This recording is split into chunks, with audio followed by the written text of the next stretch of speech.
Yeah, so welcome back after the lunch break. We have again 3 presentations, so it's quite a full panel.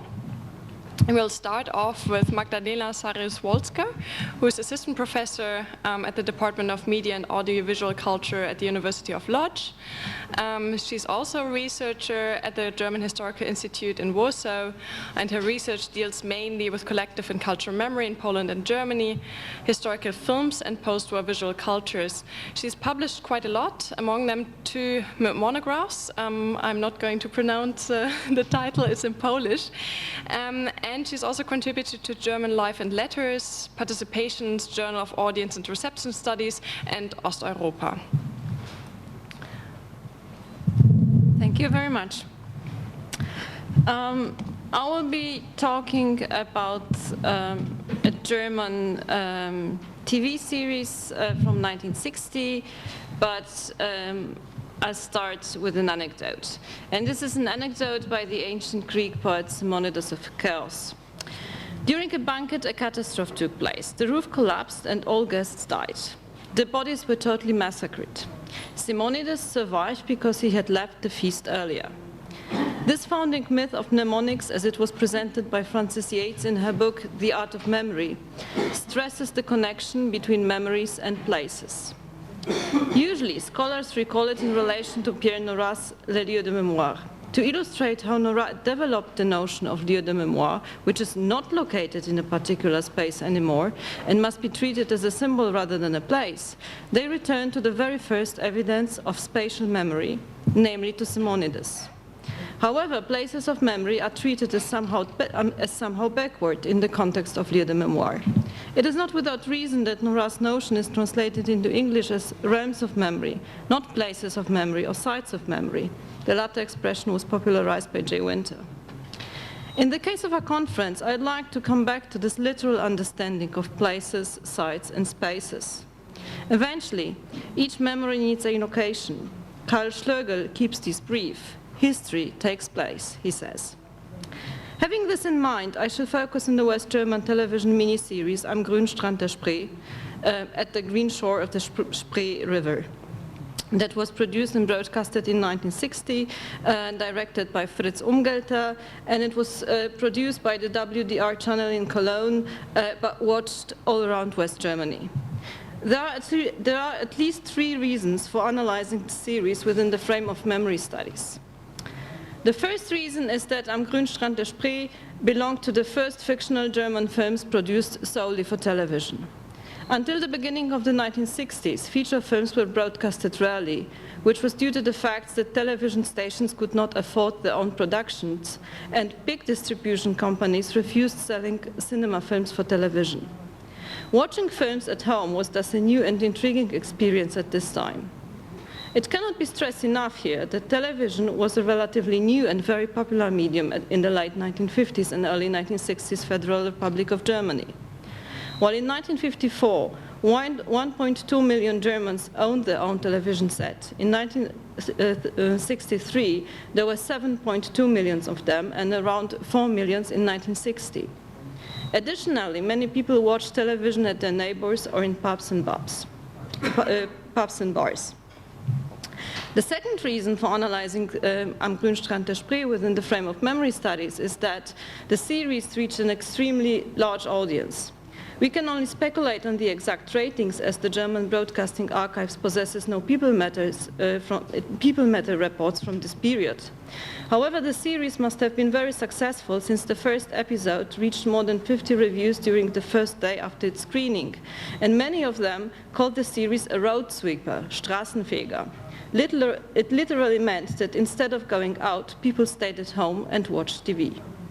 And last but not least, Am grünen Strand der Spree caused a large controversy because of a 20 minutes long scene from the first episode, which depicted an execution of Jews in Eastern Europe. One of the few scholars who analyzed the series, Peter Seibert, wrote that Am grünen Strand der Spree must be mentioned among the first attempts to break the silence initiated the long process of coming to terms with the past. It was the very first fictional image that presented German war crimes on West German television. However, the expression German war crimes is not very correct in this case, as you will see in this scene, and I hope it works.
Okay.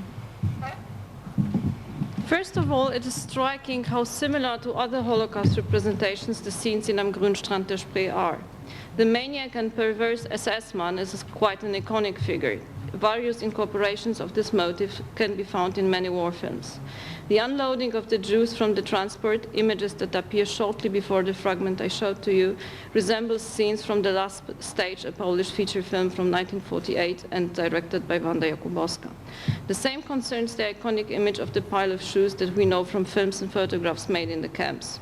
The massacre itself is presented in a very similar way to the scene of the massacre in Babi Yar, as it was later depicted in Holocaust, the well-known US miniseries which was broadcasted on West German television in 1979 and, as it is usually claimed, changed the history of collective memory in the Federal Republic of Germany. While the miniseries Holocaust and its reception were analyzed in detail, Am Grünstrand der Spree seems to be forgotten. In my opinion, it was the broadcast of Umgeltner's miniseries that should be treated as the initiatory moment, or at least as one of the initiatory moments in the history of West German popular memory. The massacre from Am Grünstrand der Spree is said to be located nearby Orsha, so the scene we could just see, is said to be located nearby Orsha, a town at the Dnieper River today in Belarus. The name of Orsha is neither written as a subtitle nor presented in form of a map. It is only mentioned in a couple of times in the dialogues.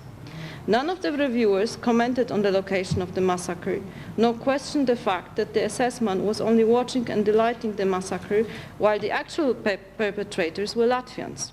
We recognize it upon their uniforms, close-ups of their armbands, and the words Lettische Volksarmee im Dienste der deutschen Wehrmacht, so Latvian People's Army in service of the German Wehrmacht. In turn, almost all reviewers described the scene as shocking and unbearable.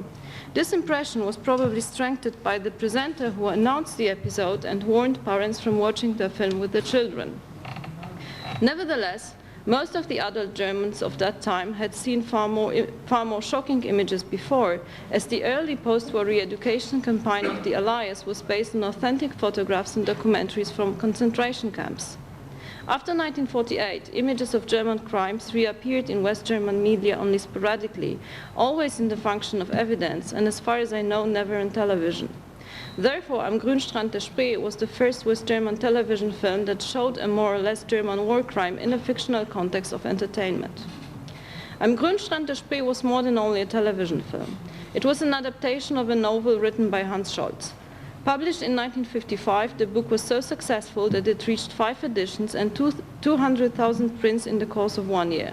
It received the prestigious Fontane Prize as well as the Heinrich Stahl Prize, awarded by the Jewish community of Berlin, a very significant fact considering the scene presented above.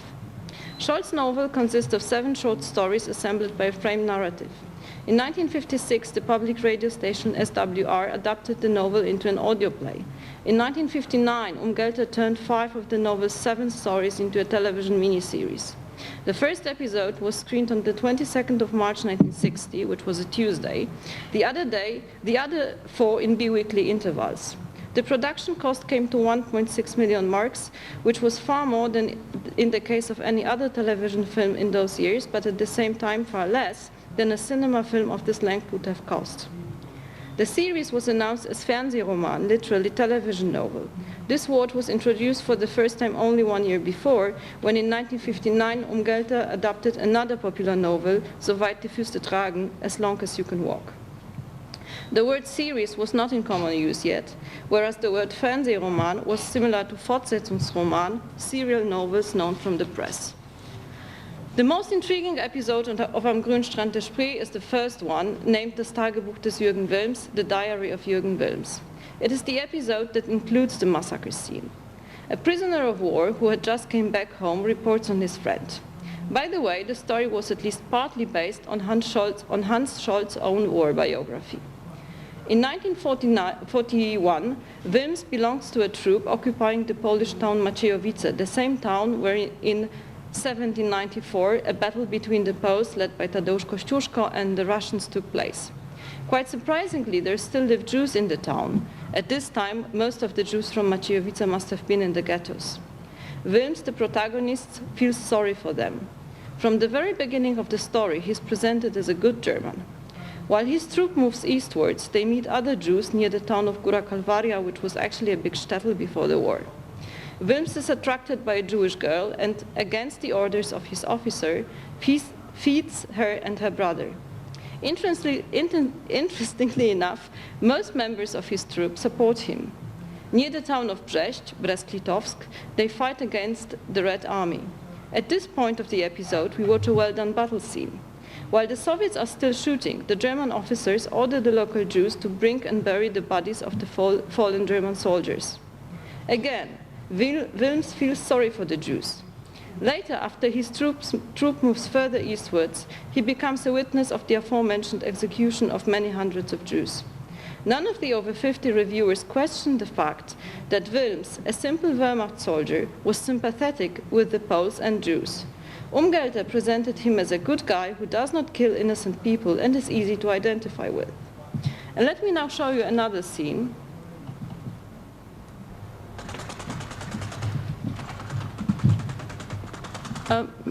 Czy da się to zrobić trochę głośniej? Can you make it a little bit louder?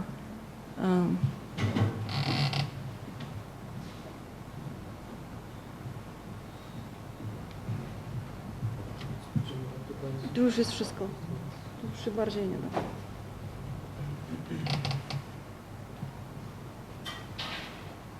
I just let it go and hope it works.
Żydom pogrom.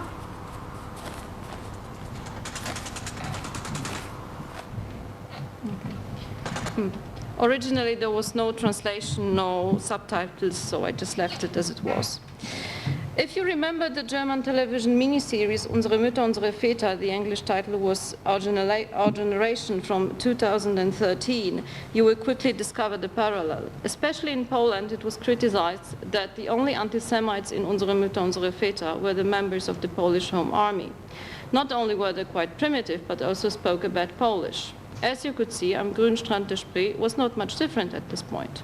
Except for one disliked officer in the scene in Góra Kalwaria, the rest of the anti-Semites in the film are Polish children. Despite the fact that the scene takes place in Belarus, we identified the children as Polish because of their language, quite incorrect though. And there are more scenes in the series when the characters speak the wrong language. In the third episode, for instance, Poles speak Russian.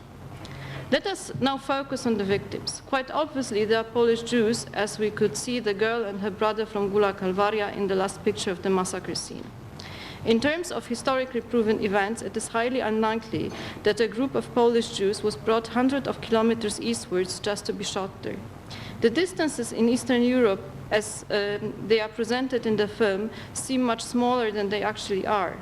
People meet each other again and again, as if they stayed close to each other. Worms, for instance, meets the Jewish girl to whom he was attracted and watches her execution. Apparently, Eastern Europe is presented as a region of manageable size, quite homogeneous in terms of climate and languages. It makes no difference whether the protagonists act in Poland, Belarus or Russia. Every place is very much the same. Not only we know from previous scenes that the girl and the boy are Jewish, we also see it in the massacre scene. The Stars of David and a couple of men in the crowd wearing side girls. Umgelter's decision to highlight the Jewish identity of the victims was rather exceptional in this time and might have had two reasons. On the one hand, he repeats the description offered by Scholz in his novel. On the other hand, they accrued a couple of widely commented anti-Semitic incidents in the late 1950s Germany that were condemned by the government. Under these circumstances, it seems likely that the director was expected to foreground the victims' Jewishness. Unfortunately, there exists no archival material documenting the production process, so again, we can only speculate. The ethnical context becomes even more interesting when thinking of the date of the screening.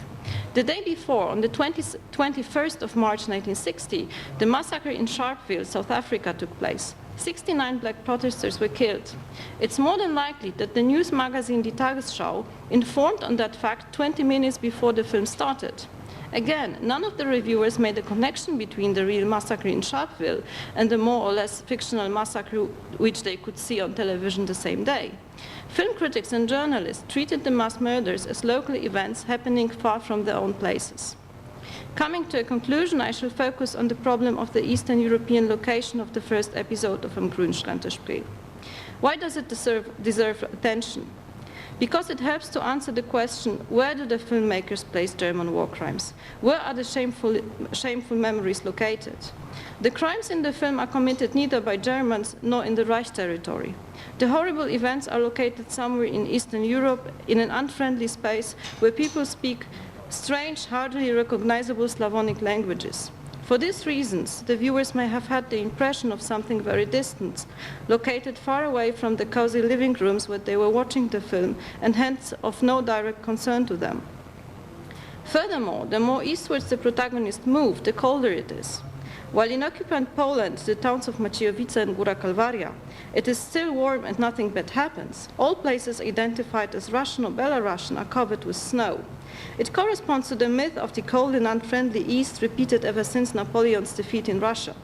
Eastern Europe becomes a symbolic and pleasant space of no precise geographical coordinates or linguistic characteristics. Umgelter's misunderstanding of spatial relations in Eastern Europe, confusing Poland with Russia or Belarus, did not bother any reviewers. It even happened that they themselves took the Latvians for Ukrainians or Poles, although the close-ups of the armbands in the scene of the massacre contained the clearly visible words Latvian People's Army. Apparently, the differences between the East European countries and nations were of no importance for the reviewers and probably for the rest of the audience either. They focused on the likable protagonist, justified his passivity, and stressed that as a simple Wehrmacht soldier, he could not have done anything to prevent the others, basically the SS, from committing the crimes. Even though in most cases we do not know the film critics by names, it seems quite likely that most of them belonged to the same generation as the protagonists. For this reason, avoiding critical analysis might have been also a form of self-justification. On the one hand, the image of Eastern Europe in Am Grünstrand des Spree and the reviewers' reactions may be interpreted as signs of ignorance and lacking knowledge on cultural differences and the specificity of the region.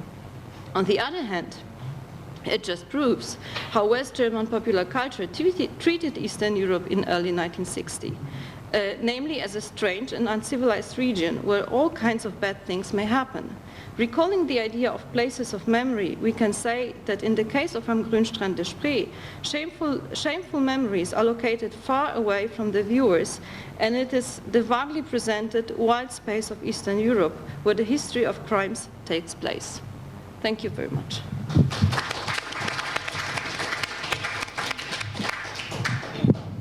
Yeah, thank you very much, Magdalena. Now, next speaker is Elizabeth Johnstone from New York University. She studied psychology and French studies at Boston University and then completed an MA degree at New York University, Paris, in French language and civilization. At the moment, she's concentrating on literature written about the Rwandan genocide, and her interests include representations of violence, post-colonial and francophone studies in literature, memory orientalism, and Zolo and naturalism. Shall we switch places? Do you need the... Yeah, it works? Okay. Do you need the PowerPoint? No. No, okay. Okay. In 2007, the French newspaper Le Monde. It works? Is it working? Where's this? Is it working?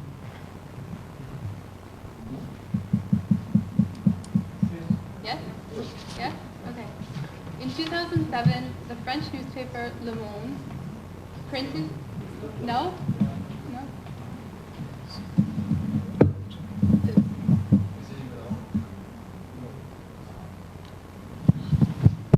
Here we go.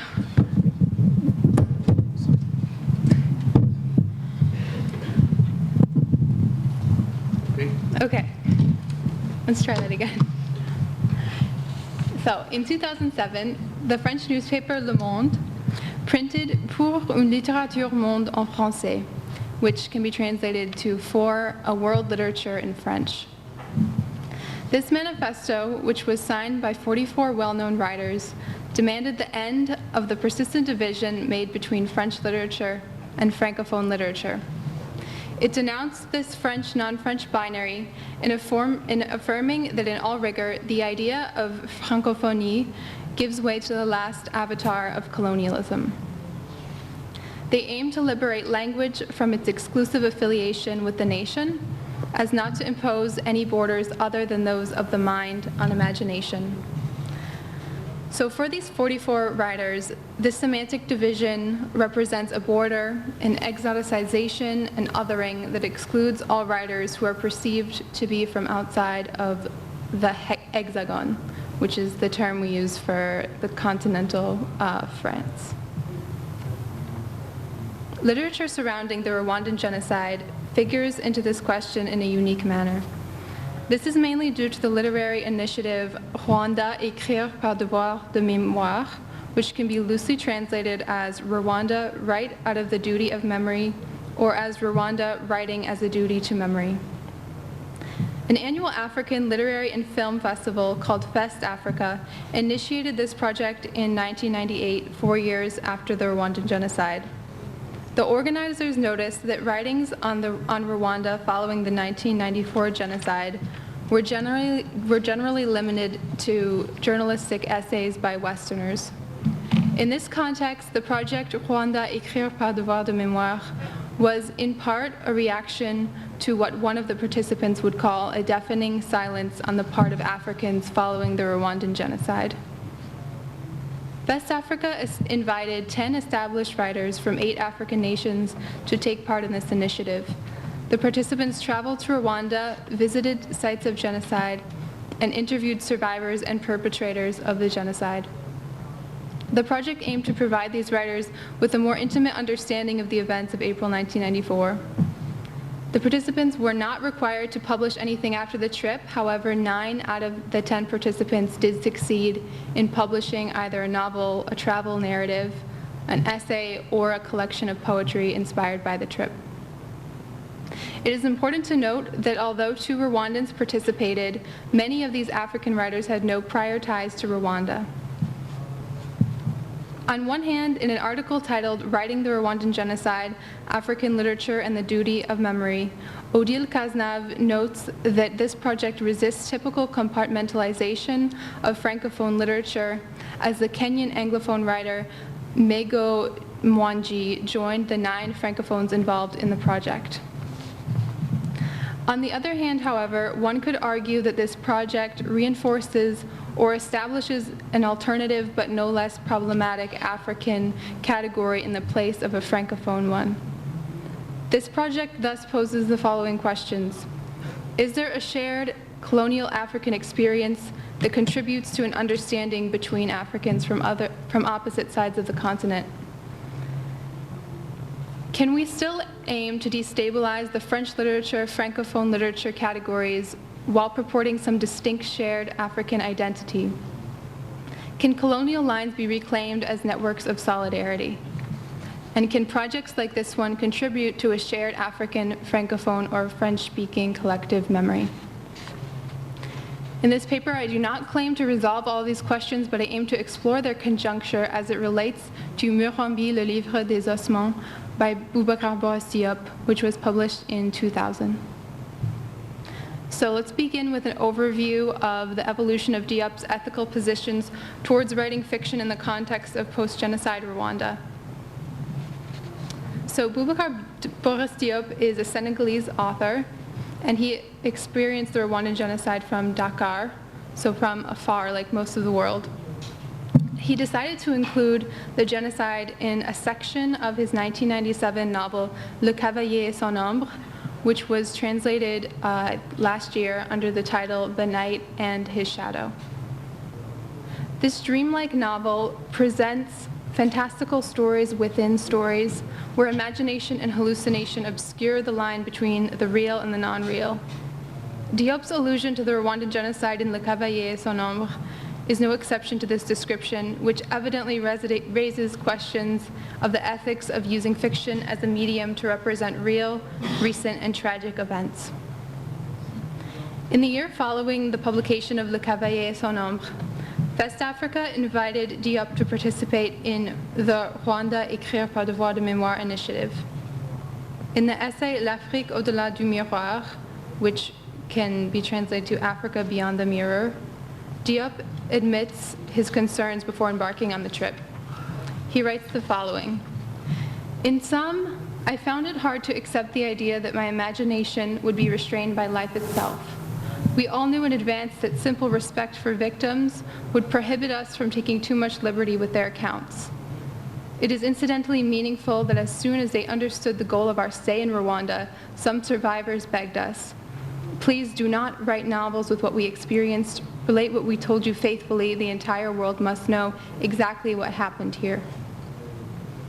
In this passage, Diop recognizes the challenge of writing fiction without obscuring history, while implying a previous disregard for any creative limits.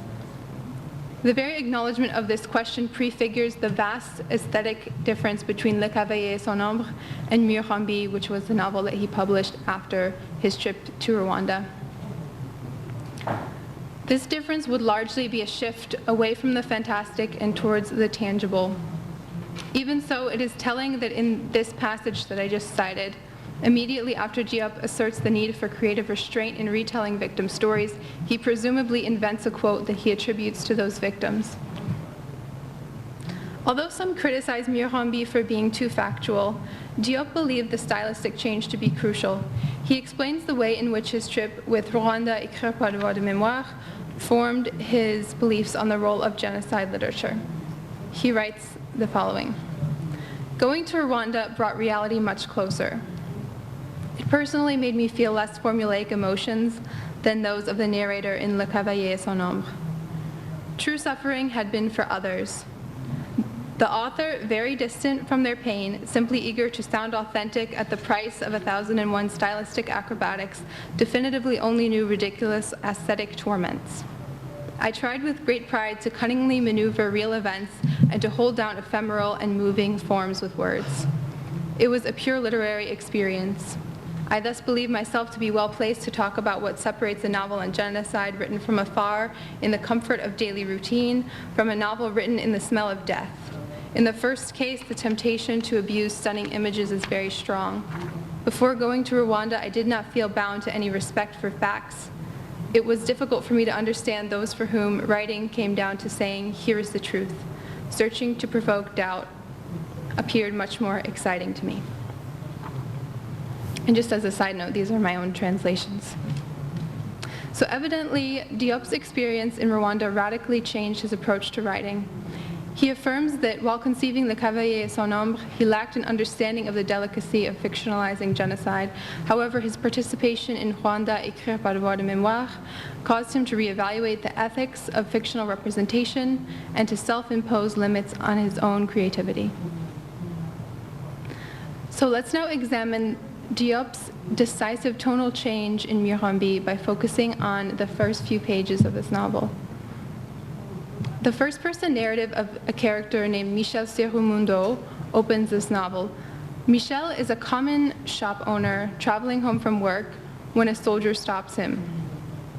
Before letting him go, the soldier asks for his identity card, which reveals him as Tutsi. Then Michel boards a bus, which is quickly stopped at a military roadblock. At this point, the other passengers speak to each other, and Michel recounts the following to the reader. "Apparently, I was the only one who did not know that the plane carrying our president, Juvenal Habyarimana, had just been shot down by 2 missiles. This Wednesday, April 6, 1994. My heart started beating very fast, and I felt a crazy desire to speak to someone." In this short passage, Diop chooses to factually situate Murambi in history, as tensions in Rwanda did in fact give way to the genocide in the moments following Habyarimana's death. Diop thus decides to begin his novel invoking a real historical event that set off the genocide rather than presenting any metaphoric reinterpretation of the events. Moreover, Diop's inclusion of the date Wednesday, April 6, 1994 firmly situates the reader in time and space, especially given the unnecessary precision of the day of the week, Wednesday. Diop's decision to integrate real dates, events, and people into his fictional stories places the novel in the larger history of the genocide, thus allowing it to fit into a larger collective memory while exposing the humanness of the genocide. This can also be underlined by Diop's brief inclusion of the character named Teresa, which is a reanimation of a corpse of the same name that he encountered during his trip. Contrastingly, the stories in Le Cavalier et son ombre unfold in countries that are not even specified, and the very existence of one of the main characters is brought into question. In the section that alludes to the Rwandan genocide in Le Cavalier et son ombre, the categories of Tutsi and Hutu are not even used. Instead, Diop invents the Mois and the Twi's to represent the 2 main so-called ethnicities of Rwanda. As evidenced in this passage, the stories of the characters described in Murambi are more accessible to readers than those in Le Cavalier et son ombre. Before the soldier stops Michel, Diop shows him performing mundane daily activities. Throughout this novel, the author employs tactics, including the rhetorical use of the first person, that allow the reader a certain proximity to Michel, and thus more broadly to the victims of the genocide. The cited passage exemplifies that the reader discovers the harsh reality of events with and through Michel.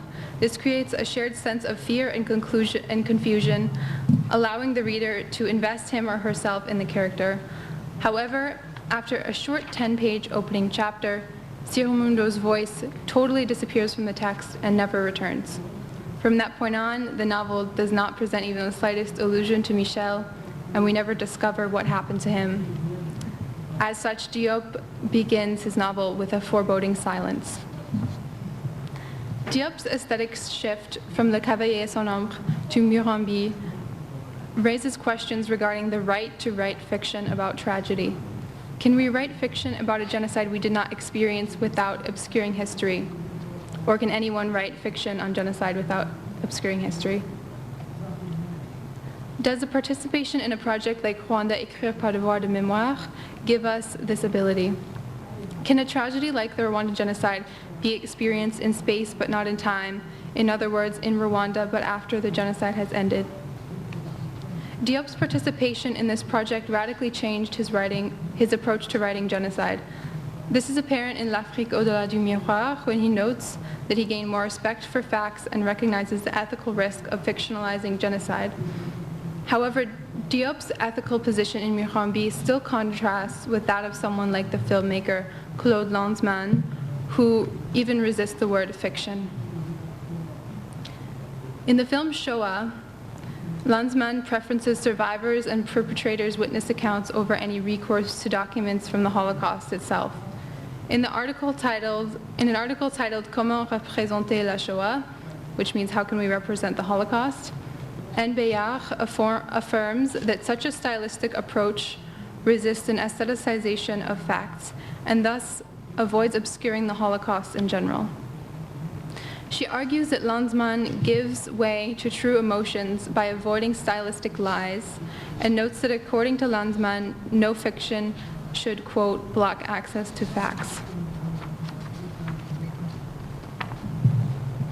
The belief that fiction should not block access to facts is relevant to Diop's ethical evolution, considering the inclusion of real events, dates, and victims' names in Murambi. However, unlike Lanzmann, Diop does not resist fiction. He sees a place for fiction after genocide, even after participating in Rwanda Écrire par devoir de mémoire. While admitting that fiction on genocide carries risks, Diop attempts to reconcile ethics and aesthetics by imposing certain limits to what he shows and how he shows it. Let's now briefly discuss how this evolution relates to the questions I brought up in the beginning of this paper concerning regional, colonial, and linguistic categorizations of literatures. As I have outlined, Diop's reevaluation of the ethics of fictional representation is due to his firsthand experience with post-genocide Rwanda and its people. Diop's participation in Rwanda Écrire par devoir de mémoire was not only helpful, but he affirms that it was necessary in order to write Murambi. This necessity implicitly destabilizes the notion of an inherent colonial Francophone or African inter-understanding, and thus disrupts the concept of colonial African or Francophone literary categorization. An examination of the character choice in Murambi would be an interesting route for further study on the questions we've approached throughout this paper. In Murambi, we see a certain mirroring between the main character named Cornelius and Diop himself. Both are outsiders to Rwanda to a large extent. Diop is Senegalese and Cornelius is Rwandan, but spent the majority of his life, including April 1994, living in Djibouti. Like Diop, Cornelius visits post-genocide Rwanda. He tries to make sense of what happened by speaking with survivors and visiting sites of genocide. As such, both Diop and Cornelius try to find meaning in a genocide they did not experience firsthand. In the middle of Murambi, which is a fictional work about the Rwandan genocide, there's a passage in which Cornelius speaks at length about his desire to create his own work of fiction, which was, in his case, a play about Rwanda. This passage carries a possible implicit critique of the sort of fantastical tone that Diop employed in Le Cavalier sans Ombre. In Murambi, Rwandans question Cornelius and disregard his plans to create a play.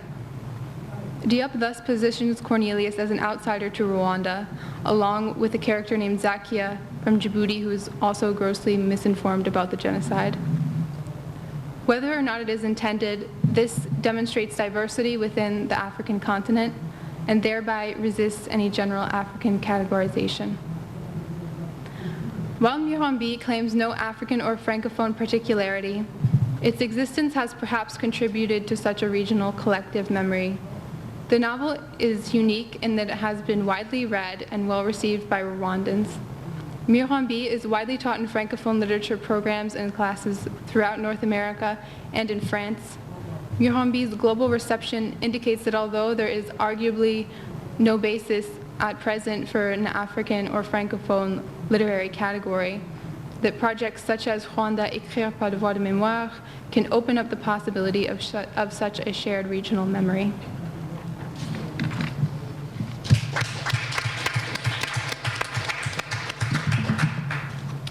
Thank you, Elizabeth.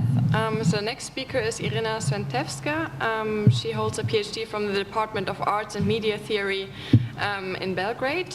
She's lectured at different universities, among them the University of Belgrade and the University of Novi Sad. And her interdisciplinary research focuses mainly on issues of identity reconstruction in the post-Yugoslav political and cultural context, as reflected in the contemporary arts, media, popular, and specifically urban culture in the region of Southeast Europe. Thank you. And now for something completely different. This is my first memory studies conference, and I managed to forget my PowerPoint presentation, so I apologize, and also I encourage you to use your own memories and recollections of the Eurovision Song Contest to visualize some of the things that I will be describing here. But first, I'm going to try to situate my considerations of this relatively bizarre subject in the context of the memory studies. So, my contribution to this conference considers the modes of reception of the Eurovision Song context as an element of transnational and pan-European communicative memory, a term originally proposed by Aline and Jan Assmann based on their differentiation of Maurice Albach's concept of collective memory into cultural and communicative memory. Communicative memory may be defined as an interactive practice located within the tension between individuals and groups recall of the past. Contrary to the cultural memory, it can be conceived as the short-term memory of a particular society. It relies on the living bearers of memory and communicators of experience. My recent experience with a junior class of students of sociology in Belgrade who did not know who Tajci was, and Tajci was a Croatian-born Eurovision representative of Yugoslavia in 1990, may as well demonstrate this point. Tatjana Matej's Tajci's catchy Eurovision entry, Hajde da ludujemo ove noći, was performed at the Eurovision Song Contest in Zagreb in 1990, after Yugoslavia, as the first and only socialist country which participated at the Eurosong, won the contest in the year of the fall of the Berlin Wall. The song is still very familiar throughout former Yugoslavia to those who are old enough to remember the Eurosong in Zagreb as an important memory-making international event for their now former state. A generation may be defined as a group within a society whose members have grown up in the same particularly formative historical era.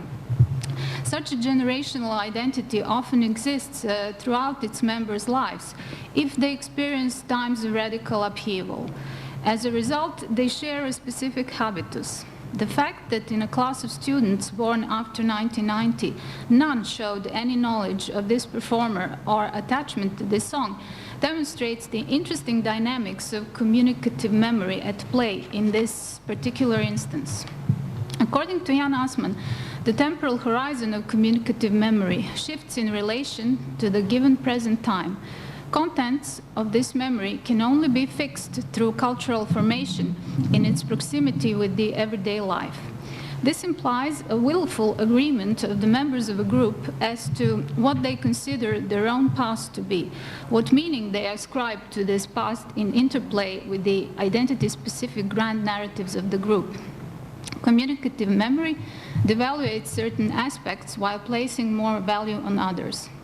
Actually, now it's my first time that I'm quoting somebody who's actually present in the room. So please don't say, I don't recall, I never wrote this. At least not in front of everyone.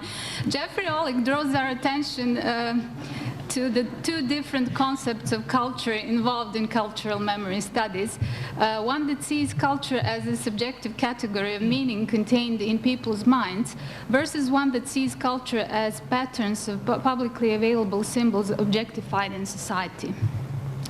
The relevance of the media products or mediated events for individual and collective aspects of memory has been widely acknowledged among the memory studies scholars. Nevertheless, the perspective which analyzes the connection between memory and current media cultures, including popular culture in general, is fairly recent and based on the close ties between the media and processes of remembrance, emphasizing topics that have been largely neglected thus far in the cultural memory discourse.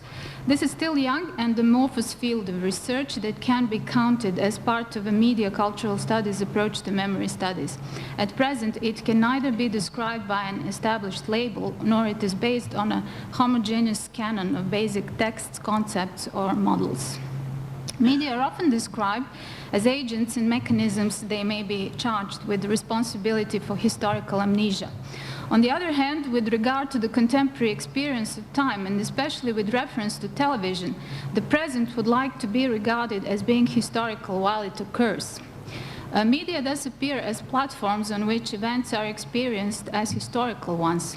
On the other hand, the shape of contemporary media societies gives rise to the assumption that the nexus of memory and identity is highly dependent on media technologies and the circulation of media products and offers. In German terminology, Medienangebote. With its specificities and peculiarities, the Eurovision Song Contest is discussed in this paper as such a case in point, conceived as a particular form of mass-mediated remembering occasions or media offers for remembrance. I tried to observe the Eurovision Song Contest as media offer for remembrance in the context of artistic collaborations of the theme of Eurovision as a shared transnational memory in the performing arts, balancing on the now elusive line between the so-called high art and mass-mediated stage spectacle. And now we'll be discussing some examples of how theater actually works with the Eurovision Song Contest. As opposed to how political and broadcasting elites perceive the Eurovision contests as Medienangebote, often manipulating them to their pragmatic ends. And now one remark for Jans. This is a big chunk of the longer version of the paper that I have skipped now. And I'm discussing this on on the case of Yugoslavia, the socialist Yugoslavia and post-socialist countries and their participation at the Eurovision. As opposed to this, as a unique source of both personal and collective memories, Eurovision has also been reflected on in various artistic forms, especially theater. Contemporary theater nourishes a specific subgenre of performances based on the Eurosong. From the Australian musical Eurobeat Almost Eurovision, allegedly taking place in Sarajevo, to the titles like Waiting for Eurovision, which upgrades Samuel Beckett's play with up to 3 minutes long music numbers. Actually, some cynical critics said that this is what Samuel Beckett's play actually needed, some short music numbers. The Eurovision Song Contest also claims a special status in many queer subcultures. In the cabaret program Eurosong Travestival, hosted since 2003 by a group of Dutch drag queens called Chicks with Dicks, contestants come from such diverse countries as Wonderland and Wasteland. On the other hand, prominent participants of the Eurosong, such as Israeli Dana International or Iceland's Paul Oscar, are likely guests of the Pride marches organized by the LGBT communities around the world. Inside the former Yugoslav theater scene, Gledališća Ana Mondro from Ljubljana, Slovenia, demonstrated with their 1990 production Sanremo that a light music festival may become a suitable format for a proper dramatic plot. Belgrade's Pozorište na Terazijama, on the other hand, demonstrated with their production Hamlet, Hamlet, Eurotrash, written and directed by Maja Pelević and Filip Vojošević, that the play revolving around the Eurosong may contain an abridged history of the post-World War II Europe, and this happened at the time when Belgrade was preparing, that was in 2008, to host Eurovision for the first time. When Helsinki hosted the Eurovision in the previous year, also for the first time in a long history of participation, Finnish memories of presence at the Intervision Song Contest were activated with the paratheatrical club staging of the Intervisut contest, timed to celebrate the 30th anniversary of the first Intervision. I hope that older colleagues from Poland know more about the Intervision than I do, since Yugoslavia was not a part of the Intervision broadcasting network, and I personally have no experience of seeing Intervision broadcasts from Sopot, although I know that some performance from Yugoslavia did actually appear in these events. In Finland, the Intervision is commonly known as Intervisut, Intersongs, and the Eurovision is commonly known as Eurovisut, Eurosongs. The Intervisut event celebrated the particular Finnish version of the socialist nostalgia, Ostalgi as known, it's in the German version, the source of inspiration to such internationally renowned acts as, for example, the Leningrad Cowboys. Like in the case of Yugo-nostalgia, the phenomenon is discussed as both a reaction against the total discrediting of all aspects of the socialist societies and as a form of capitalist commodification. The winner of the 2007 Intervisut contest was a class-conscious song called "You Are Being Served," with lines such as "My son washes your car, my daughter cleans your home." Other entries included a Slavic song about an encounter with a bird that had come from somewhere beyond Leningrad, and an ode to the East German figure skating champion Katarina Witt. In contemporary theater, the lines between the myriad forms of performative expression are becoming increasingly blurred. Contemporary theater is one of confluence in which the meta-aesthetic thresholds crossed by artistic disciplines appear to converge. The work of Swiss artist Massimo Furlan illustrates this situation very well.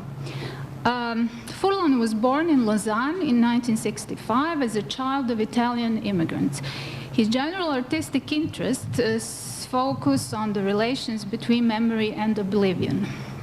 Furlan was a graduate of École Cantonale d'Art de Lausanne and began his theatrical career as a set designer. His less conventional stage works include Numero 10, in which the artist single-handedly reproduced a series of legendary football moments. In 2002, he recreated in Lausanne the 1982 FIFA World Cup final match contested between Italy and West Germany, originally played at the Santiago Bernabeu Stadium in Madrid. In 2006, he revived this performance in Parc des Princes, a stadium in Paris. This time it was the reconstruction of the semi-final match between France and Germany at the same World Cup. For this occasion, Furlan portrayed Michel Platini wearing the number 10 jersey. In 2007, he recreated his own version of the event in the devastated 10th anniversary stadium in Warsaw. I'm not going to pronounce Stadion Okay, my Polish is rusty. Actually, he performed it here. So the football match between Poland and Belgium again played at the 1982 World Cup in Spain. This time, he impersonated Zbigniew Boniek, the most memorable player of that contest. Actually, I did have in my presentation one nice picture of Michel Platini and Zbigniew Boniek bitterly fighting over the ball. So I'm afraid you're not going to be able to see it.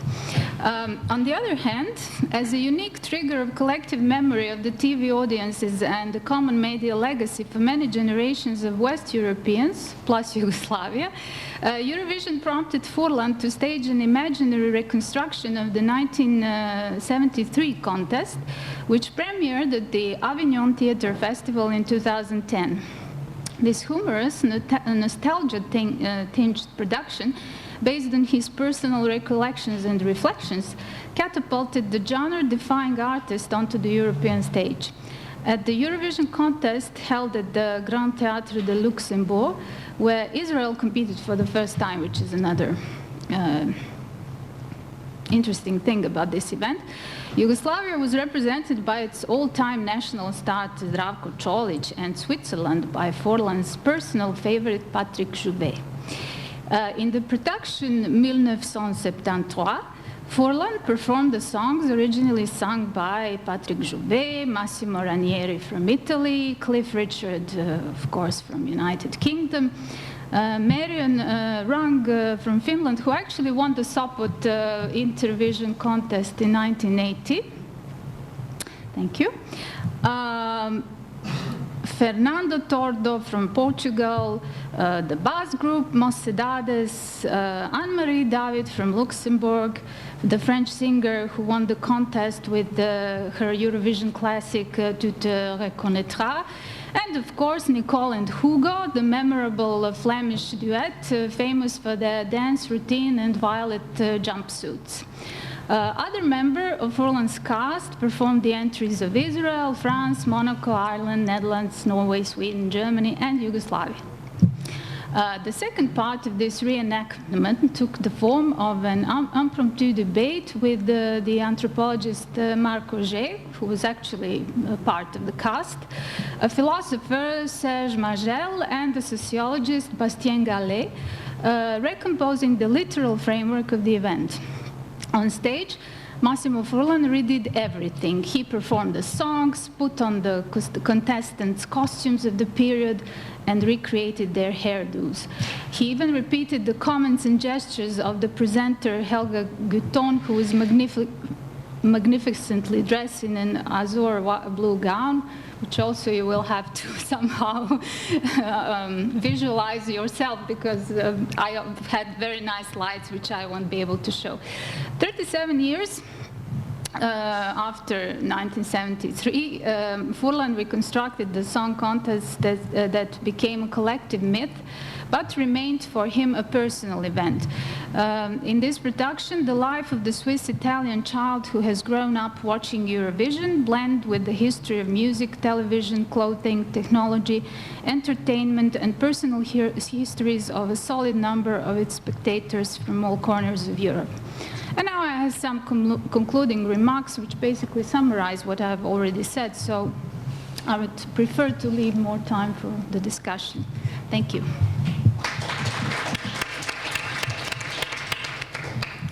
Okay, thank you, Irena. Thanks for everyone for keeping so well in time. I think this is the first time that I don't have to push people to finish, so this is great. We now have as a discussant Jens Boysen, who has received his PhD in modern history from the University of Tübingen. Since 2010, he has been research fellow at the Historic Institute in Warsaw, and before that he was research fellow and lecturer at the Institute for Slavic Studies at the University of Leipzig and the Fraunhofer Center for Central and Eastern Europe, also in Leipzig.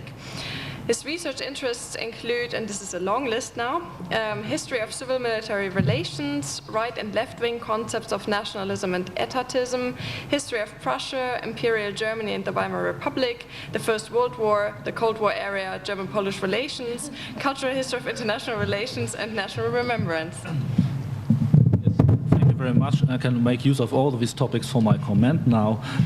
Now, we have seen this extremely rich panel, rich 3 presentations, very different, but all rich in inspiring details. Now, I must try to find for the common ground for all of them and then address them individually, so to say. So starting, if take as a starting point the head title of our panel, Narrative as a Bridge, Texts and the Construction of Memory Regions. So 2 keywords, of course, are very prominent here. So bridges, we have had this key term already several times in our discussions and earlier panels. Bridging is a nice idea, east, west, north, south, whatever, the past and the present. So question, what sort of bridges are we dealing with here? Other bridges or maybe non-bridges or burnt bridges, possibly. The other thing is, of course, the construction of memory regions, and this has been touched upon by all of our presenters, with the keyword of power. So construction of memory also is who constructs memories, what way, and how, say, open is that process or not. So to start with Magdalena's presentation on this very interesting mini-TV series, or telenovela would ironically be the modern term, with totally different association. Is interesting, I think, especially has 2 dimensions, has many more, but I want to address 2 dimensions. One of them, of course, as you said, it's something I think we both discovered, or you discovered it, of course, but I, reading your article, learned about it. It was slightly before my own time, but it's interesting that in Germany this is completely forgotten point in time. So, but it's important, of course, for the discussion, which is, of course, an eternal topic in Germany. So, at what point in time did the coming to terms with the past actually start? And we talked about this earlier with Magdalena. Implicitly, there's a certain critique here, a well-found critique of one of the myths of the so-called 68ers. So, that generation, that the students who protested in the mid-60s and so on, and triggered this famous liberalization, which is all true, but they claim that they actually started the whole commemoration process. They undug the Nazi past, and there was nothing before, just a desert of repression and denial. And this is not so easy. This black and white picture, at least as one example, shows there were elements much clearly earlier. So 1960 is clearly earlier. It's still a different generation. So of course, Fritz Umgelter, the director, and the people who took part in this enterprise belonged still to the war generation. At least they had seen the war as youths or already as adults. So that is not only the later generation of the 68ers. And of course, and also was mentioned yesterday, so one also has to remember what the remembrance process, and we said this is a forgotten element of remembrance in, let's say, media Germany today, and I admit I had no clue about it, so even though I know some things, but this was really interesting. So how easily things can got forgotten? Maybe, of course, because later we have a much larger, of course, production of memory-related media products that maybe put those early attempts into a shadow, but still it's worthwhile remembering them. So let's just see, sorry. So, and it's also important, so, but of course maybe the major change or the big step that is marked by this TV series was, of course, the new medium, or now spreading medium of TV. We did have already since the late 40s written accounts and critiques and very quite detailed accounts of certain elements of a Nazi past. But in literature, of course, it's always difficult to say what readership those things had, but things could be obtained. But TV, of course, as we know, everywhere had a major impact on the number of people who could be, to whom such knowledge could be passed on, and of course also the visual impression, of course, is different from mere reading. This is a well-known fact. So that is, with all the deficiencies I will also address in a second, this is still a landmark, I think, worthwhile remembering.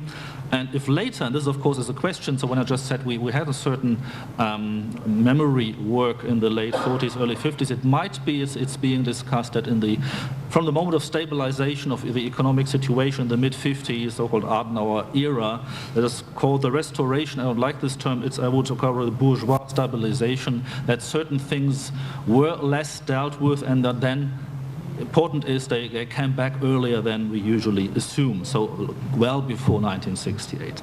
And of course the medium was very important. Another thing is, you mentioned, of course, this was broadcast on the West German TV. As we do know, many East Germans also did watch West German TV, so we have no data probably on this. But interesting would be to see, or if it was possible to research this, if it has an effect on East Germany too, whether, as usually they did at the time, the East German authorities tried to block the broadcasting. Right into the 1970s, they tried to block West German broadcasting stations, usually because they had, well, Western liberal messages, but here, of course, as we know, the GDR too didn't have an easy time addressing the Nazi past, and so either sold it as a West German thing or I don't know, but it was just an interesting question. So this is the one dimension, so contribution to, if limited and faulty, to this, commemoration work, recurrent Nazi past. The other thing, of course, is, or to address, of course, the many mistakes, factual mistakes. We see the languages, the unclear location in this East European space. That is certainly true, but here this is I think part of a much larger phenomenon which I have dealt with in a different context. So the East, and I keep it that fuzzy and foggy, because I think this is actually true. There was, today certainly much less, but there was at the time, I think not only in West Germany, but also Western Europe in general, a conception of the East as a bulk of lands with some, as we said, with people speaking unrecognizable Slavonic languages, etc., etc., as a certain really glossing over details and not paying much attention to the specificities. And as you said, it's true, the people in that place, in that region, didn't matter too much to that kind of remembrance. There was some memory, there's something that happened, but the details seemed not to be important. Of course, we can say in a trivial way, really lack of knowledge, knowledge of Eastern Europe, so-called Eastern Europe at the time, was limited. We don't know how much research they did in preparation of this TV play, but clearly deficiencies are here, many incorrectness. And you could say, of course, is this neglect of those nations, is it lack of interest or simple ignorance? Certainly it is. On the other hand, if we take as the main thrust of the story, and you described how the SS-man guides the others, which is in a way, of course, in a local context, could exactly what happened. Of course, it was easier to swallow probably for the German audience than to see Wehrmacht soldiers shooting directly, which also happened, of course, or SS. But it's, let's say, it goes half the way, at least half the way had to be gone, but this is something. But what I want to say is, if the main point is the German responsibility, which is, of course, today a clear fact, then it indeed isn't so important who the others were. So let's say we have collaborators, Latvians, Romanians, Ukrainians, everybody, Estonians. So in this sense, of course, from a historian's point of view, of course, I would like more precision here, definitely. But if the story is there was something we initiated in that East, that foggy, unclear East, if that is the main key message, then the faults remain, but I think it's still valuable in the sense of what it passes on to the audience at the time. So one really lack of factual knowledge, and this, but really I think I've also seen this other contexts of my own research. There was really, I think, in the immediate post-war time, commemoration of the East, really East with a big E, as a place where not only, and this is the racial hierarchy the Nazis imposed on occupied Europe, and Europe in general, that there are things you could do in the East that you could not do in Germany, occupied Western Europe, because this racial hierarchy didn't allow for it. The people in Eastern were seen as people who could take things that, because they were brutish or unsensible, whatever, that you could not present to the West Europeans. And of course it meant the Germans did care to some point about the opinion or the reputation in the Western countries, France or so, to some degree. They didn't care about reputation in Eastern Europe. And also I think the second point here is, I'm just finishing on this here, also the Germans themselves, as the main perpetrators, initiators of all this, the Holocaust and other things, acted differently or saw themselves in a different place, acting differently. And everybody knows these strange things when people, men in most cases, come back from the so-called East, either Wehrmacht or SS, whatever, and live a normal life again. And many people ask, how is this possible? They were animals, they were monsters. Well, they were in a specific zone. And when they left the zone again and came back to the so-called normal West, they kind of, well, this is just an interpretation, of course, they kind of like an interrupter, and they turn to something else. So it's a special zone. It reminded me of this Tarkovsky film Stalker, when this is a special zone. Of course, this is about Chernobyl, but it's still an attempt of mine now to say how the same people would see themselves in a different, like today we would say an avatar, yeah? In a different region they could do things they could never have done at home, so to say. But this is of course interpretation. But I think this finding of Magdalena's here is extremely important. Now, on Elizabeth's presentation on the, yes, okay, yeah, no, of course, I also have my limits, try to be very quick, sorry. So you're fascinated with all these presentations. I think I discerned especially three dimensions. As you mentioned, the definition of francophonie, the relationship between the French so-called metropolis originally and the former colonial areas that have acquired the French language, so the relationship to the center periphery, or rather an equal perception of francophonie, and then related to this, inside then this, with the Rwandan plus larger context with the question that I yesterday allowed myself already to coin as communities of concern. So the question is, who takes an interest as a writer, as a journalist, whatever, here it's about writers, in this event? And the question I have to use is, this initiative of Rwanda écrire par des voix de mémoire, was the invitation only directed to African writers from African countries, or was it a more general intake? Because if that was the case, it was a pre-assumption, obviously, on part of the organizers, that Africans are more interested in African events than other people. But you also said that the notion of Africa is also, it's a geographical term, and I checked the map. Senegal, where Diop came from, is 5,000 kilometers away from Rwanda. This is farther than Paris, Moscow, I think. So the question is, it is not necessarily so a natural connection. The question is, how much is there really about, a feeling of concern or solidarity only because one is on the same continent? We know in Europe how limited our European solidarity is, and this is a much smaller continent. So the question remains, how is this Africanness? Is that, I think this is what you addressed, is that really an issue here? And the third dimension is then, of course, what is, I think, at the core of your presentation, the struggle of this writer Diop with the ethics of writing on such an issue. I think this is really crucial, and how he changed to describe this to get, in a way, closer to the victims.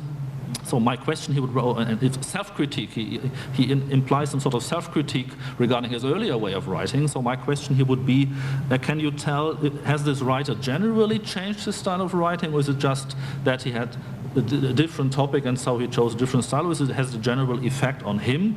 And you also mentioned that his book had a great impact in the French-speaking world. So has his standing, so to say, changed? And does he see himself, so are there any utterances on his part, public statements, that he sees himself as an, I don't know, a messenger of either Africanness or post-colonial nations in that sense?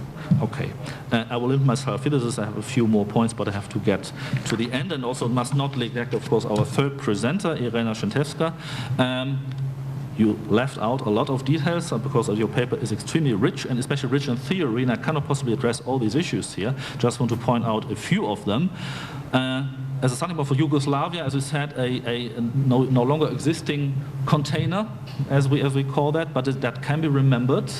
But it's a very flexible. So as described in much detail, how politics in Yugoslav time, before 1989 and afterwards in the post-Yugoslav time, very much influenced or not played, but dealt with this issue as a tool of international policy in a way. It's a sort of cultural diplomacy. And you said, you made fun yourself, it seems to be a very trivial issue, but it's not so trivial actually, because it's a good carrier for different self-perception, self-images, obviously.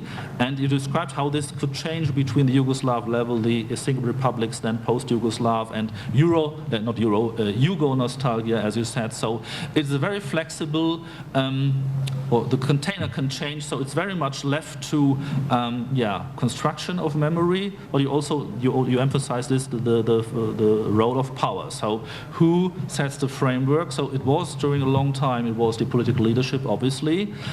But today, after this, it seems it's a more autonomous development. It seems more, if I understood you correctly, a bit more bottom-up. It's more left to people's public or popular memory. No?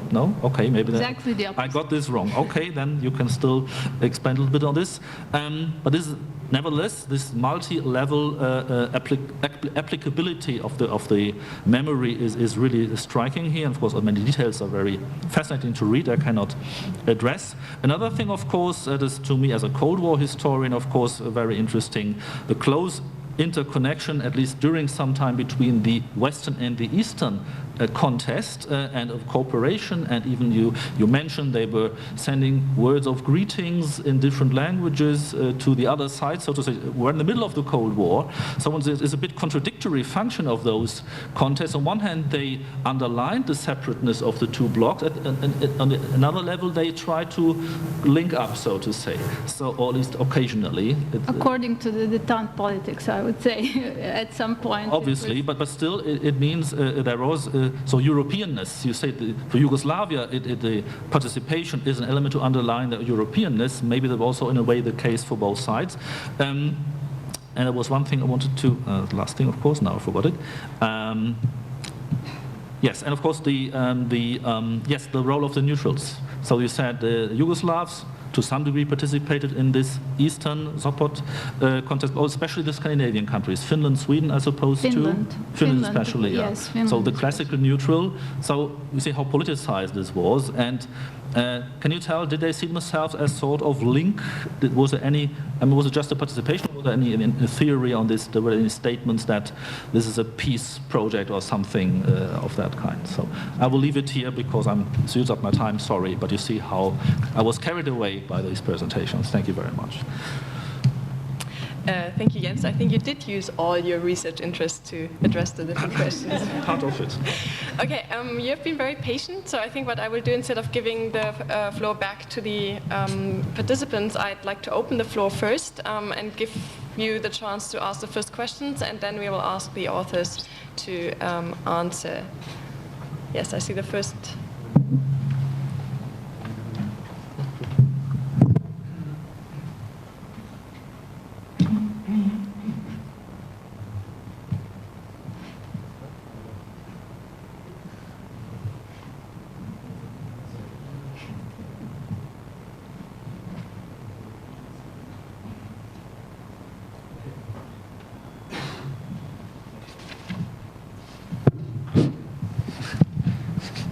Thank you for your fascinating presentation. I've got a question to Elizabeth, actually. I found your paper very interesting, maybe because of the fact of my almost total ignorance on the subject. But anyway, when I was listening to you, actually it reminded me when I was working on the paper about the representation of the Holocaust in the very famous comic book of Art Spiegelman, Maus. And there was also the huge discussion within academia and also in the public outside of academia, I would say, about the way how this historical tragedy was depicted, was represented there. And there is a question, because you said that the people were begging the authors to not writing about Rwandan genocide, and the question is like, what were the main reasons? I mean, like, it was about the form, like in the case of Maus. So, writing about historical tragedy like a genocide using the fiction, or it was rather about the author who was like completely from the, let's say, outside world? Because, yeah, I mean, like, this is like this eternal questions, like who has the right to ethical right to represent. So, yeah, basically that's my question. Thanks. Any other questions? Yes, Jeff?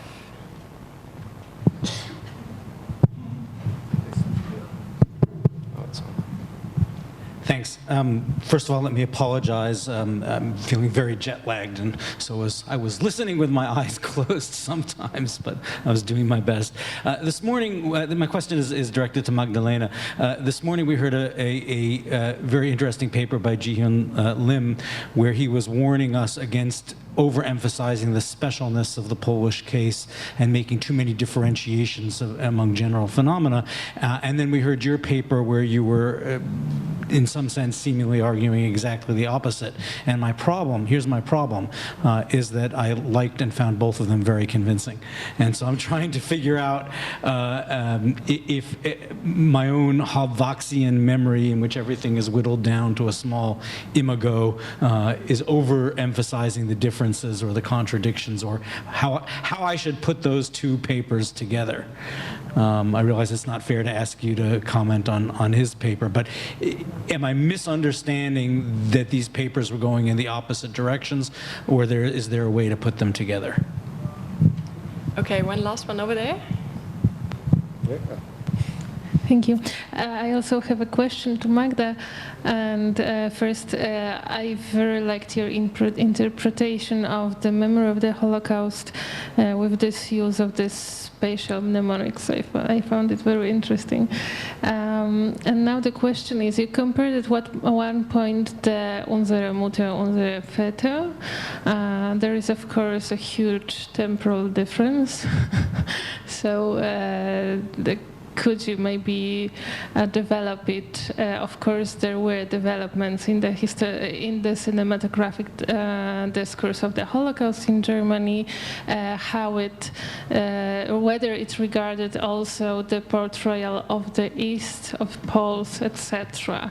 I will just add from my own research that in the Polish films, for example, there were no about World War II or the Holocaust, there are almost no Germans. There's usually only the play between the Jews and Poles. And we see in the German film that there is the portrayal of the East and of these other characters. So if you could maybe say something about whether this representation has changed over time, or it's still a subject that only needs to be, I don't know, reworked. Okay, so do you want to start, Magda? I'll try. Okay, so thank you very much. First, the easy question, namely, and thank you, Jens, for your long comment. I was honored. You asked about the reception in East Germany. The point is, I don't know. I mean, I looked up in the newspapers and they didn't write about it, but in this case, it doesn't have to mean anything. I haven't found any sources on the East German reception, but I'm pretty sure that in those areas where it was possible, they must have watched the series, but I don't know what the result was. So I'll try to check it, but it's not so easy. As for Małgorza's question, I leave your, Jeff, your question to the end because I'm not really sure how to answer it. I mean, there is the temporal difference between Am grünen Strand der Spree and Unsere Mütter, unsere Väter is huge. It's almost 50 years, and it was kind of a shock to me that some narrative patterns are so similar. Of wild eastern people, foggy eastern land, bad things happening in the east, and it's of course rooted in history. I mean, many of the crimes actually happened in the east or in Eastern Europe. So we shouldn't wonder about the fact that it is presented this way. But I think many of these problems are rooted not in collective memory, but in the medium of television, which forces the narratives to some kind of reduction, which have to be, you know, television series have to be nice. They construct protagonists easy to identify with. So if you have a German TV series for German audience, you are constructing nice German protagonists, easy to identify for the German viewers, because in other case they will just switch the channel. So I think many of these problems connected with representations should be analyzed within the frame of the actual medium. The process of constructing memories is very much different in literature, television, film, and even in cinema, because the frames of reception are so much different. So I'd say the similarities between Am grünen Strand der Spree and Unsere Mütter, Unsere Väter, and also Holocaust, the other miniseries I mentioned, they result very much from the medium. And not necessarily from other contexts of collective memory. I really liked the presentation you talked about too, and I'm convinced that presenting Poland as a special case is well, we should have a broader perspective. So in a way, I think I'm not really asking for presenting the special position of Poland or Latvia or Belarus in this series. It's not my point to ask for specificity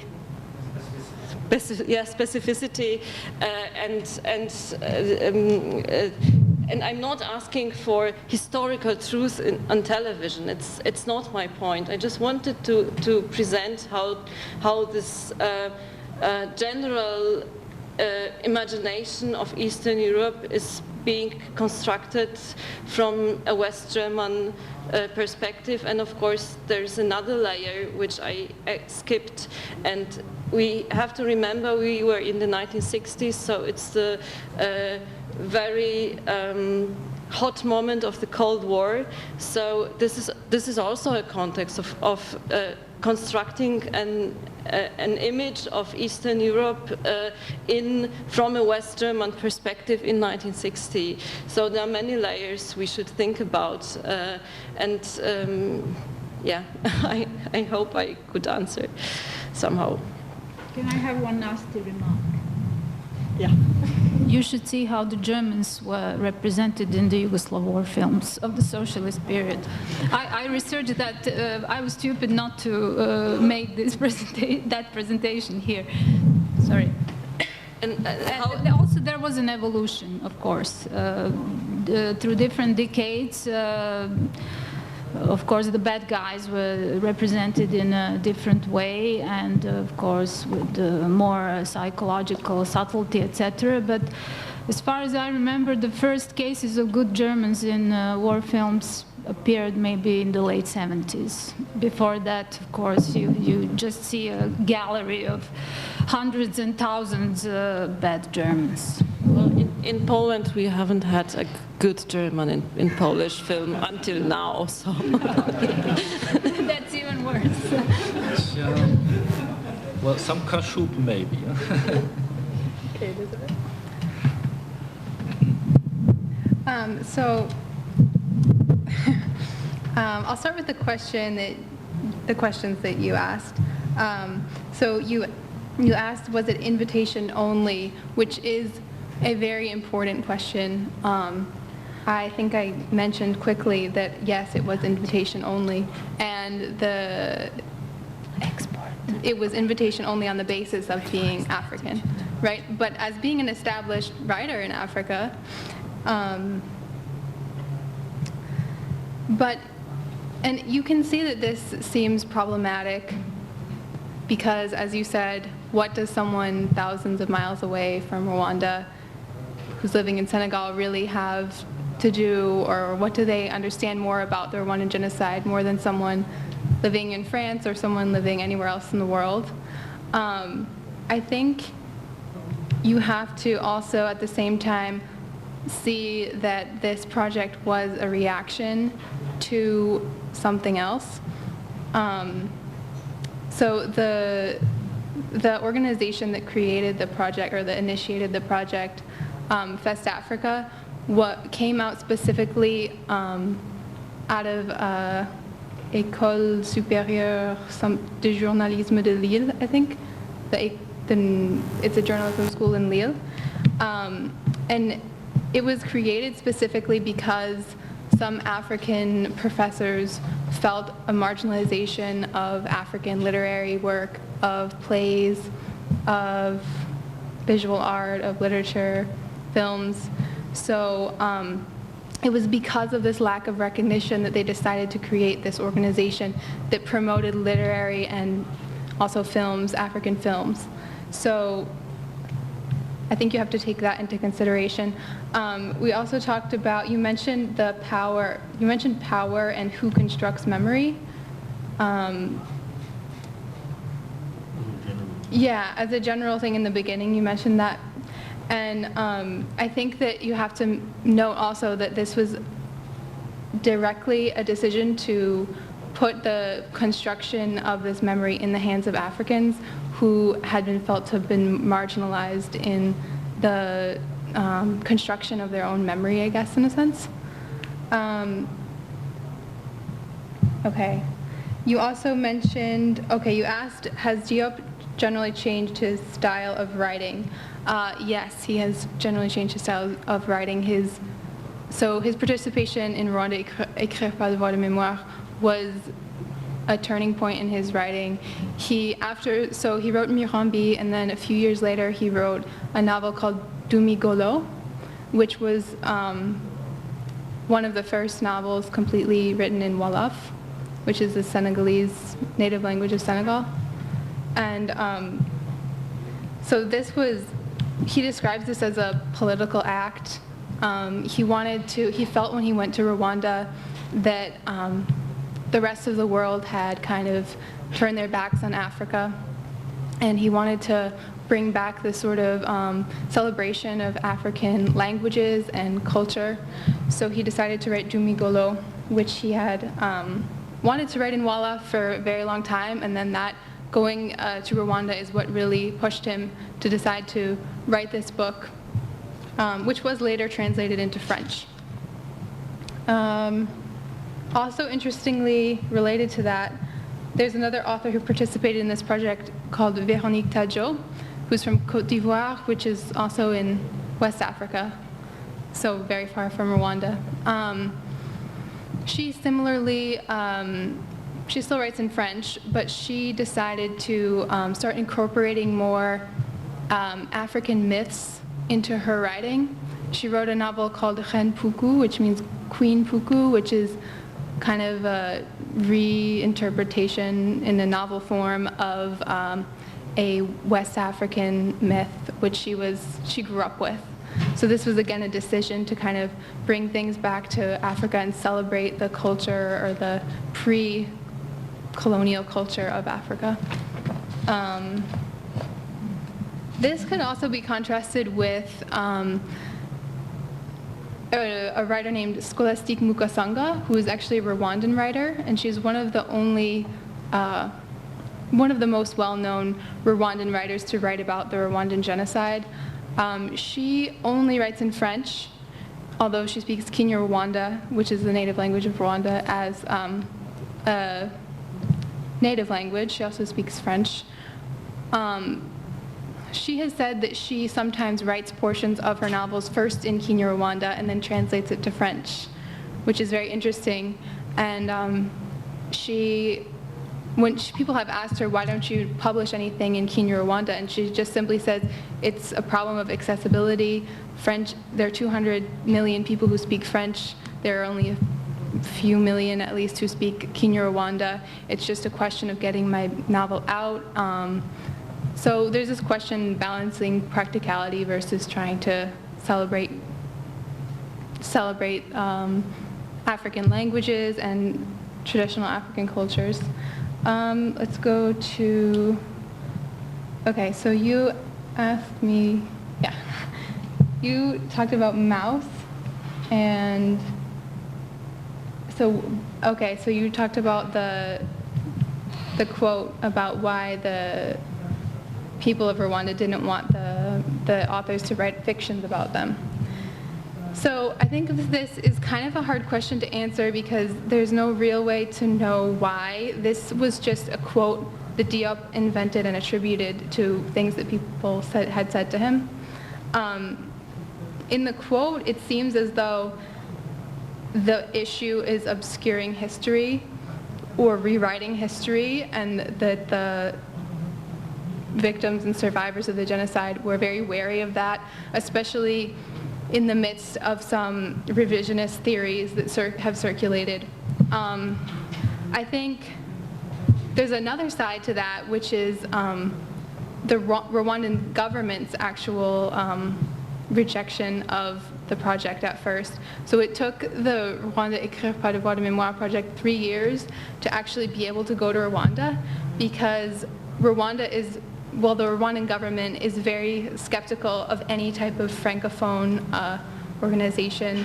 They have had a very complicated relationship with France, who they have accused of helping, they've accused France of helping the perpetrators of genocide to escape Rwanda.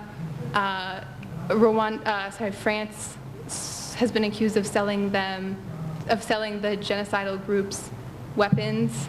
So, and Rwanda has actually taken English on as a national language and become part of the Commonwealth, kind of to say that they don't want to be part of la francophonie or anything to do with the French language. Rwandans in general are very skeptical of the French language. So you kind of have this two-sided rejection of the project, which on one hand is the fear of a rewriting or obscuring of history itself, and on the other hand, a strong rejection of any sort of Francophone organization or any sort of Francophone movement.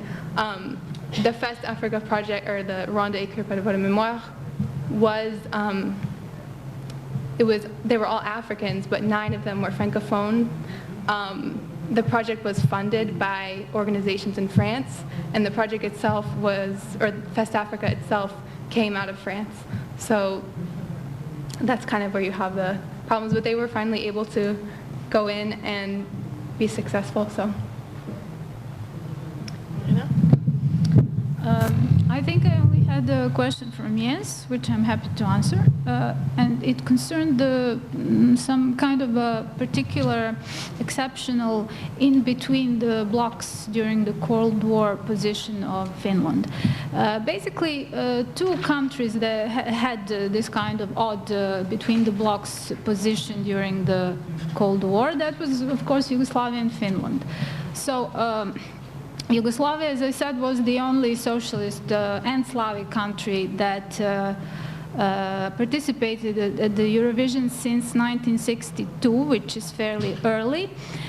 And this fact, of course, reflects the foreign policy of Yugoslavia, which somehow tried to, especially after 1948, after the breakup with Stalin and the Eastern Bloc, tried to open up towards the West, and of course later, since 1954, with the East again. So this kind of openness towards both blocs was communicated on different symbolical levels, which also included the Eurovision Song Contest. Since this is something that I didn't mention in the presentation, and I'm not sure you know this, a condition to participate at the Eurosong is actually a membership at the EBU, the European Broadcasting Network, which not only includes countries at the European continent, but also, as you know, Israel, but also the North African countries. Morocco participated at the Eurovision in 1980, and the reason was because Israel was absent that year. North African countries, although they have a right to participate at the Eurosong, do not participate because of their conflict with their problem with Israel.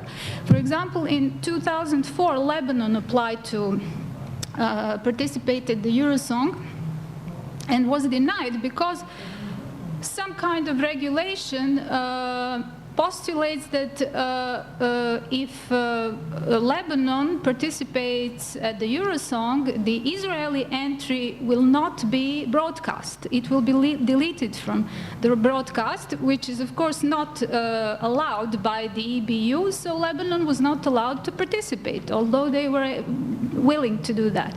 So you have this kind of a situation that very much reflects the political relations between the countries. The other odd country in the Cold War context was Finland. Finland was the only capitalist country that had active membership in the Intervision Broadcasting Union. Intervision was, of course, the eastern counterpart to EBU, a network of public broadcasters from the socialist bloc. As I said, I mentioned that Yugoslavia was not part of the Intervision network, so we didn't have broadcast from the eastern countries when I grew up. But Finland did. So membership in Intervision meant that different kind of exchange of broadcasts was going on between the eastern countries and Finland. This, of course, reflects the Finnish geopolitical position between the proximity to Russia and the necessity to maintain this close contacts and good relation with their eastern neighbor, and of course has a lot to do with politics. Eurovision Song Contest, as trivial and bizarre as it may be, is very much politicized, and this is highlighted by many scholars that are now contributed to the growing field of Eurovision studies. There's a lot of scholarship going on about Eurovision. So this is maybe a little, very little insight into this kind of academic agenda concerning Eurovision. Okay, thank you very much.